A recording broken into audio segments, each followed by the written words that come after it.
Welcome to Simply Good Kitchen, Cooking at Home with Bill and Shani Apodaca. I'm Shani Apodaca. My husband Bill's cameraman today. We're going to show you how to make candied nuts.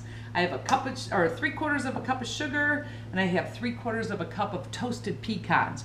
What we're going to do is put our sugar in the pan, burn it, turn it into caramel, and then we're going to go ahead and throw our toasted nuts into that hot sugar to candy them, pour them out onto some parchment paper, and just like that, we'll have some candied nuts.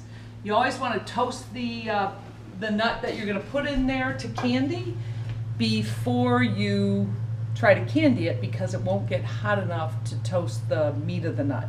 Toasted nuts is what you want to start with. We're going to start with a hot pan here. You can see my surface thermometer is registering. My pan's a little over 500 degrees, probably about 525 degrees.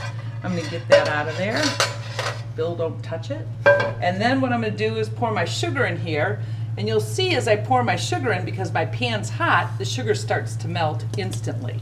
Once the sugar starts to melt, a lot of people want to take and stir the pan. If you're going to stir it, you want to grab your silicone spatula.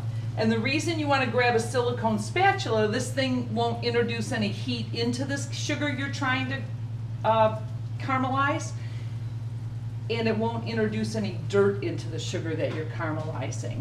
Some people want to take a wooden spoon and put this in here to stir it, but what happens, there's pores in the wooden spoon.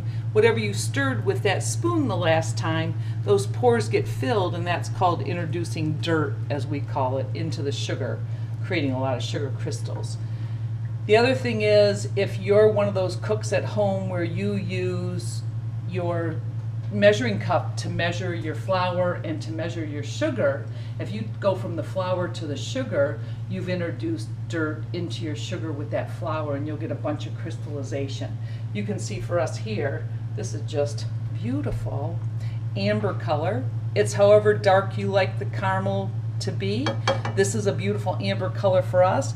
A lot of times you can take and pull something off the stove and change the temperature, but when you're working with sugar, you have to introduce your next ingredient to stop the cooking process. So I have my toasted nuts.